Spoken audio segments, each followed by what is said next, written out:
Welcome back to Hannity. Today, moments after the 3 suspected terrorists in France had been killed, French President Hollande, he addressed the people, and this is what he said. We should refute any easy conclusion. Those who have committed those acts, those fanatics, have nothing to do with Islam. Nothing to do with Islam. Joining me now with Reaction Blue Force Tracker editor and former U.S. Air Force Special Ops pilot Nolan Peterson is with us. From the Heritage Foundation, Niall Gardner is with us, and Act for America president and terrorism analyst Brigitte Gabriel. We heard this from the president. ISIS is not Islamic. It's almost like knee-jerk at this point. ISIS is Islamic. In their 10-page document, they mention Islamic verses 26 times.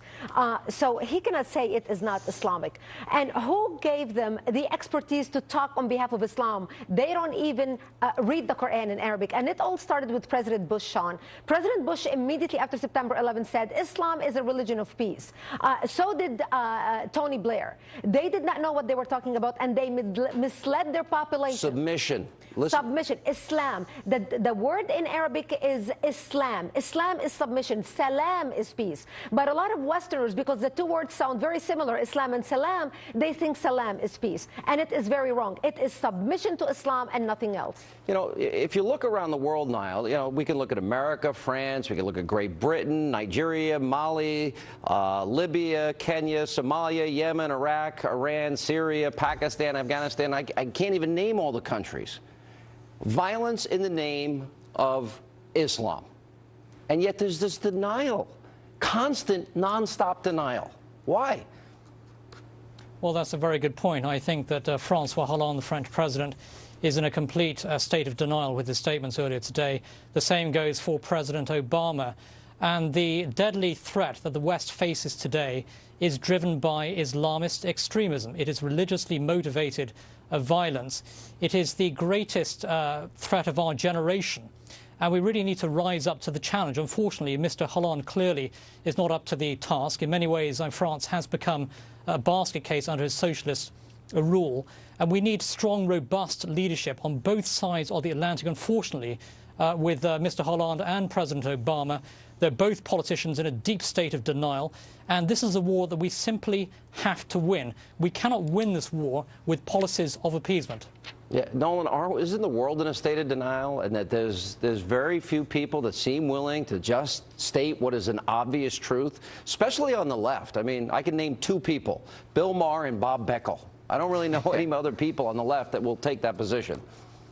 Well, I think what President Hollande said was naive. But I also have a different take on what he was trying to say. And I don't think he was necessarily addressing French Muslims. I think the French president recognizes that his country is on the brink of cultural collapse. Wait, so in other words, he's maybe afraid that the 751 no-go zones have now, that if they come out against this, that this is going to create an outright war in their society, a cultural conflict? Is that what he's saying? He's afraid to say that? Well, I think he's afraid to do what the cartoonists were not afraid to do? Well, aside from the rise of the threat of Islamic terrorism in Europe, there's also the rise of far-right ultranationalist political parties like the Front National, who are very violent and who are known to be anti-Semitic, and they even apologize for the Nazis. And so what Hollande You cannot compare the two. You cannot compare the two. You have to understand that we are fighting Islamic radicalism worldwide. Islamic radicalism is with leadership, weak leadership on the part of America or Britain or France or Germany or any Western nation. How do we have a chance of winning this war? We are fighting a cancer growing within our midst, and people in Western nations need to develop the backbone to stand up and fight. This is what made the West great. Westerners and Western civilization became great nations and great civilization because of the strength, because of the intelligence, and because of the tolerance and love. But tolerance does not mean we let people walk all over us. Tolerance does not mean we surrender.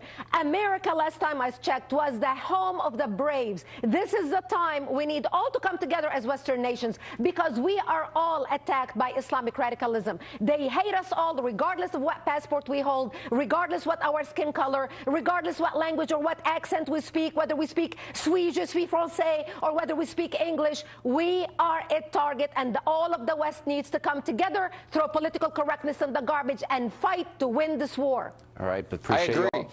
I appreciate you all for being with us. Thank you, Brigitte. Good to see you. And coming up next tonight on a busy news night tonight on Hannity.